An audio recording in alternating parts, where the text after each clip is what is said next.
Welcome back to Hometown TCG, ladies and gentlemen. My name is John. And I am Josh. Today we're talking about Chane. So new Runeblade, we're really excited about him. We're going to go over an overview of his equipment, some of the cards that have been spoiled, how we think he's going to do, and his goodies. So, want to start talking about him? I think the obvious point that we can make right away is the clear-cut two-change joke, right? We got an old Chane and a young Chane for Blitz play and for Classic Constructed. Chane is our new Shadow Runeblade hero. He comes with a once-per-turn action. It is create a Soul Shackle token. Your next Runeblade or Shadow action this turn gains Go Again, Go Again. All right, so what do you think of that so far?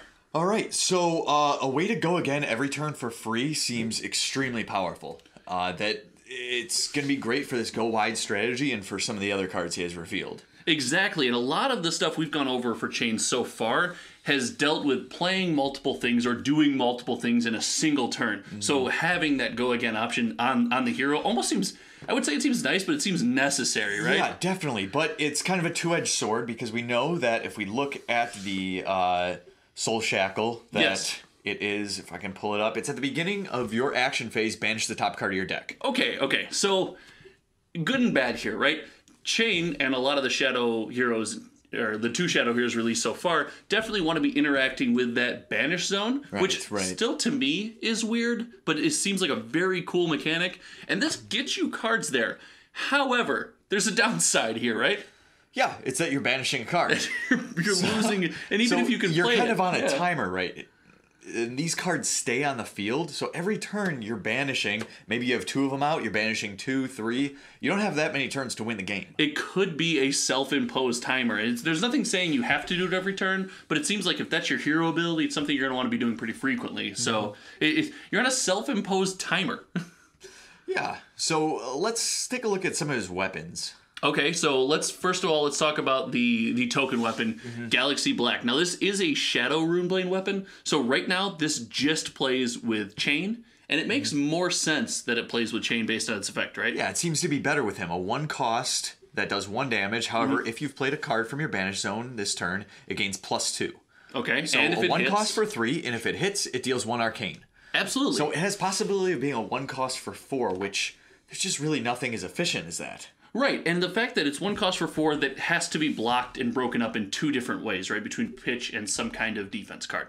So I like that, but then also there's the new Dread Scythe. So people were not super high on this because it does seem similar but worse than Reaping Blade. It seems... Sure, let's go with that. It seems similar but worse than Reaping Blade. So Dread Scythe reads, once per turn action for 3, attack. Whenever you attack with Dread Scythe, deal 1 arcane damage. So again, we see that theme, kind of a physical attack and the arcane damage coming on the side. And it's, a hero dealt damage by Dread Scythe can't gain life during their next action phase. Right. So a couple things about this that it has over Reaping Blade. One, you only affect your opponent with the healing effect. It opens you up to play healing effects as Runeblade, which is it's kind of nice. 2, if you already have Rune Chance on the field, you can do this. Whereas with Reaping Blade, you can't do your arms to give you the token into it. Exactly. So Grasp of the Arknight. Grasp of the Arknight. Yes. Thank you. No problem. And well, maybe it's a Scythe, so maybe there'd be some card that could interact with Scythes. Yes, we don't have anything yet, but maybe there will be. We'll see. So Chane came with a couple more pieces of equipment so far. We have the Aether Iron Weave. Yeah. Right? And you think this is better on Chane than Bloodsheath, right? Right. So let me go ahead and read it and I'll let you get into it. I don't want to jump you off here, but so it's an action, destroy Iron Weave, gain 2, and activate this ability only if you have played an attack action card and a non-attack action card this turn, and go again. Okay, so, and it's got Battle Worn 1 defense. Okay, that's pretty big. So, compared to Bloodsheath Skeleton, it's got less defense. Yeah. And it essentially is going to give you less resources. Yes. However, Chane doesn't really interact with Rune Chance, so this is something that would work better for him in that way. True. You could play some of the Rune Chant generating cards, because they're Runeblade cards, but it doesn't really seem like that goes with his style. Okay, and I see what you're saying. It is, we're now seeing the difference between these heroes, right? We have the classic talentless heroes that kind of have their theme, and we're seeing these new talented heroes as an offshoot. We talked about that, the attack with the 1 arcane damage simulating, a rune chant coming over the top. So it's thematically very similar, but you can definitely see the difference here. Right. So I'm excited about this. It can help you for your big turns. Oh, one more piece of equipment though. The big one, the bombshell. Carry-on Husk. Carry-on Husk, legendary equipment. So I love equipment. This was pretty cool. We were thinking it was just going to be like legendary instance or something this time. But now we know there will be legendary equipment, assumedly a shadow and a light, and then each character specialization. So if we look at this thing's pretty cool. 6 defense. 6 defense. Sensei, you can block a Command and Conquer without a single card from your hand. Now, to be clear, it is... what is it? After you defend with it, you banish it, right? It goes into your banish zone. It does have Blood Debt, so it turns on that effect as well. So you don't necessarily want to do it early. However, you don't want to do it late either. Yeah, because at the start of your turn, if you have 13 or less life, banish it. Which is not good. That'd be bad. Would feel horrible to not get a block off with this bad boy. So you'll use it, and it's just kind of like an extra timer you put yourself on, it seems like. Exactly. So it's a great effect. We've never seen equipment with this much defense before. Very exciting. One-time use, and that you can't hold it till late in the game. I like that they added that. It kind of it locks you into this playstyle where you can't just use it to turtle late game and really set yourself up. Yeah, it seems like a lot of these characters aren't really set up to turtle. They're not. This is a very aggro meta. They don't want people going to time, it seems like. Right. So after the equipment, let's look at his specializations. We all know the legendary one. Well, we got a new one, right? But we got a new one. We got the Soul Reaping. Okay. So I saw this card. I'm like, this thing is unbelievable. It's unbelievable. Maybe I was hyped. Provided you play against a light hero. Then it's unbelievable. Go ahead and read him Soul Reaping. All right. So Soul Reaping. It costs 6. You may banish 1 or more cards from your hand rather than pay Soul Reaping's resource cost. If you do, gain resources for each card with Blood Debt banished this way. While Soul Reaping is attacking a hero with 1 or more cards in their soul, it has Go Again. Absolutely. Okay, so let's take this apart real quick. First of all, it is a legendary chain specialization, so it's a 1-of. Even though it's a rare, it's a 1-of in the deck, right? Yes, so that limits you, but the cost on it, the 6 cost, you're never going to be paying that. You're instead just going to banish a card from your hand. So preferably with Blood Debt. With Blood Debt. Yes. So what you want to do is you get that 6 card and you banish a card that can be played from your banish zone anyway. Yeah. So it's like a combo. Yeah, it's like a 0 cost 6 damage attack Go Again. Yes. So it's provided you're playing against that light hero. Without that Go Again, it still feels okay. 2 cards for 6 damage definitely doesn't feel bad. That Go Again though, I'm with you. I think it puts it over the top. But this does go hand in hand with the other specialization we've already seen, which is Eclipse, right? Yeah, Eclipse. We were specking that it would be an ally. We were. You don't believe us? Go back to our first Monarch video. Watch the tape. All right, it's on the tape. I'll put that link in the video description. Anyway, we spec that not only would Ursa the Soul Reaper token be an ally, but we also spec that the playing 6 or more cards with Blood Debt. There's a lot of community, I guess, backlash at the moment saying, how is this going to happen? This seems impossible. This is pointless. We're starting to see routes to that. However, still going to be very difficult. Definitely going to take tons of setup. But it can happen. And if it does happen... it's good. We finally know what it generates. Thank you very much to Louie over at Kitchen Table TCG for this spoiler. Great video, we loved it, and this the best spoiler of the season so far, right? I think so. This token is the tokens are cool. Oh, especially the cold foil one. Oh, I want one. It looks so good. All right, so that's gonna be that might be the most expensive token in a game ever. Oh no! Like, has there ever been a token that's been expensive? Tokens to the moon. We could see a 4-figure token here. Oh, anyway, let's go. Right. Okay. Ursa the Soul Reaper is an ally. So allies can be attacked and can't be defended with defense. They are destroyed when they have taken damage equal to their life. At the end of turn, heal all damage dealt to Ursa. So let's unpack this.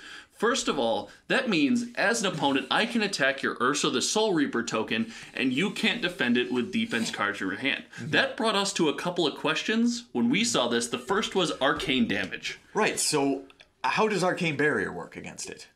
So Arcane Barrier is found on equipment, and that equipment reads, you can defend your hero or yourself, right? Either one of those 2 phrases on that no room equipment. Ursa's not yourself or your hero. can't defend him against arcane, but what about shields, like shielding effects? Right. So that was our next question. Yeah. Things like Bonehead Barrier, Runeblood Barrier, Runeblood Barrier, Arena's Prayer, Arena's Prayer, Enchanting Melody. That's the one I missed. So all of those either say attacking your hero or attacking you. Yes, you can prevent the next end damage dealt to you or dealt to your hero. So same rules would apply here. It doesn't seem like there's a way to protect allies outside of what? The only thing we could think of is if there were a card that would reduce the damage. Yes. So it would be like Guardian has Crush effect that reduces the damage by 2 on your next attack. So if something like that came out... Yes, so if either of these people that are playing these allies develop something that reduced the damage of the next attack, that damage reduction would be present on the attack on the ally. Exactly. Okay, but mechanics and all that boring stuff aside... Let's get into Ursa. Go ahead, read Ursa. All right, so once per turn, action, cost 0, attack. Nothing. It is a 6 attack. Yes. And while Ursa is attacking a hero with 1 or more cards in their soul, the attack has go again. Free 6 attack. Go again. The light versus dark matchups in this meta are going to be nuts. Yeah. They're going to be insane. So, a couple things about this. First of all, 6 damage for a 0 cost is insane. Or free. If you have go again, it's even better. If you don't, well, your power can give it go again, maybe? Does it work with allies? I don't think so. Let's find out. Next Shadow next action. Runeblade or Shadow action. It does not. It cannot. So that does not work. But if you can give it go again or some way, or just end your turn with it, it's still great. It's still a great turn. Even if you just are doing that every turn, it allows you to play a little bit more defense maybe on your end. You can do other things that have go again and then finish with Ursa.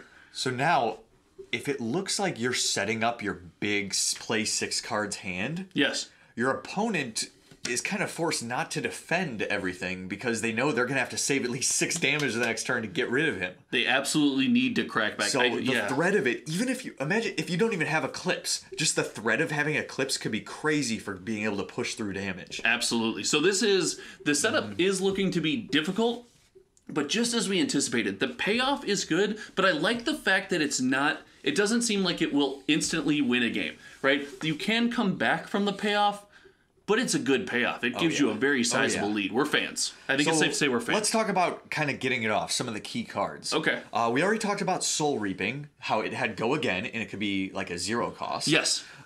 So we finally have a use, just like we spec Tome of Torment, right? Tome of Torment. Seemed bad, but it was just like we talked about, it's just a blood debt card that costs nothing. It just adds to that 6. And that works with your power. Absolutely. Well. It's kind of just a cycle effect, counts as one of your ones. Yep. You have things like Shadow Puppetry, which is just your generic shadow action. This one's cool. It makes the next attack action you play this turn gains +1, go again. Okay. And if this attack hits, look at the top card of your deck, you may banish it. Hey, again, more effects to banish cards, get cards into that banish zone. A lot of these cards we're seeing too, you can play out of that banish zone. So again, you could possibly 2 for 1 here. Yeah, what's so cool is that this doesn't have blood debt, but it can put a blood debt card that can just instantly be used. Yeah, so you can banish a blood debt card and instantly play it because Shadow Puppetry itself has go again. Right. That sounds fantastic. Shadow of Ursa is another one, but let's get to what you think is going to be, I guess, the crux or the key of the combo here. I'm thinking Invert Existence. I'm with you on this one. This is a majestic 100%. Shadow Runeblade instant. It costs 1 as a blue too. It is a blue, You fantastic. can pitch all 3 of them next to each other or something. There you go. Right? The full deck setup. OTK. Banish up to 2 cards in an opposing hero's graveyard. If an attack action and a non-attack action card are banished this way, deal 2 arcane damage to that hero. Blood debt. But the most important thing is it is an instant, right? Yes. So if you get 3 of these in your banish zone, on that turn that you're trying to play 6 blood debt abilities, this doesn't affect your action points, right? You can play all 3, provided you have the pitch. You can play all 3 and instantly have your stack up to 3 Even if they don't really do the 2 damage, maybe you only hit that once. They don't play a ton of non-attack actions. Right. It's still great. For a cost of 3 to get 3 blood debts out, amazing. I think so too. I think it's going to be, I guess, crucial to that combo. But just like every combo, we need some kind of alternate win, right? Yeah, let's talk about Dimensional Crossroads. And this is never going to be a full-on alternate win strategy. However, it's kind of some payoff if maybe you get shut down on your Ursa strat, right? Yeah, or while you're setting it up. Or while you're setting up and chunk through a little bit of extra damage. So Dimensional Crossroads is a yellow, cost 2, Go again. Whenever you play an attack action card or a non-attack action card from the Banish Zone, if you haven't played another card of that type this turn, deal 1 arcane damage to target hero. However, if you lose life during your turn, so let's say that Blood Debt does affect you, you have to destroy it. Right. So this is another one of those auras, right? This card is the first aura that we've seen that just stays on the table for more than one turn, right? I don't know if it's Was there another one that revealed? Oh, the shackle token. I guess there are other ones too, like Enchanting Melody can stay on the field if you haven't been hit, but yeah, shackles. Okay, we're just seeing more of them. What's cool about this one though is it gives you an effect that is beneficial that continually can last over the course of the game. Absolutely. Just that +1 damage. Oh, can be huge as you're setting up. You got to dink and dunk because you're not going to be able to kill your opponent in one turn, correct? So the little bits of damage that you can push through here and there is really going to matter once you try to pull off your combo. Once you try to pull out Ursa, that's when you're going to start doing big damage to your opponent. The lower your opponent can be at that point, the better off you're going to be. Exactly. So this has been, Chane spoiler season. We're going to call this Chane spoiler season. Yeah. It's been absolutely nuts. What do you think this is going to do to the meta at the LGS, at the different armory events and all the online play? What's this going to do? Okay, so he is super go wide with 2 types of damage, which is going to make him, it seems like it's impossible to really block him. It's impossible to block him fully, let's say, for sure. So he's kind of on a timer, like we talked about, banishing cards out. So it seems like you would want to play defensive against him, but he's always going to be able to leap through the damage. Exactly, with the multiple types, and with them being smaller, it's the same thing that we see in Ira in Blitz play, right? With those smaller sources of damage, you don't really want to be giving up cards, whether it's to pitch and block the 1 or 2 arcane here and there, or the 1 or 2 attack here and there. Yeah. You want to keep your value, right? So you might be more prone to let that damage through early and really have to pay for it later. Exactly. The point when you're fighting him, it seems like maybe life gain would be a way to defend it as kind of a workaround. Sure. Or to discard cards from his hand. So things like Pummel, Command and Conquers, Crippling Crush. Right. Those kind of things seem like they would be great against him. Also, a matchup against Wizard, which is already tough for Runeblade, only gets tougher really with Aether Eyes being in the meta and these instants being so relevant. Maybe there's a different strategy. And the aura that you can't be damaged on your own turn. Yeah, it's going to be... That's a tough matchup. It only gets tougher, but that's part of the thing that makes the meta great, right? There's pros and cons to playing everyone. Right, and one more thing about him. Okay. That I think is pretty cool is how complex he is. We were talking about this just now, right before the filming of this video. It's a little bit overwhelming. It seems like it's going to be hard to get that perfect deck, but it's just going to be so rewarding if you can actually get it. Figure out the right mix of cards that are Blood Debt, that are not go-agains, and stuff like that. It feels like LSS is really rewarding the community for putting the time and the effort into figuring out the best play path for each hero. And when I say bet, it seems like there's multiple. Like with the multiple specializations, if you don't pull the legendary, you're still going to be viable. You're still going to have a great deck. I think our hype for this set and for Chane is at an all-time high. Oh, yeah. Let us know what you guys think in the comments. This has been our talk about Chane. We're stoked. We're excited. We hope to see you guys back in the next one. I'm Josh. And I'm John. And we'll see you next time. Later.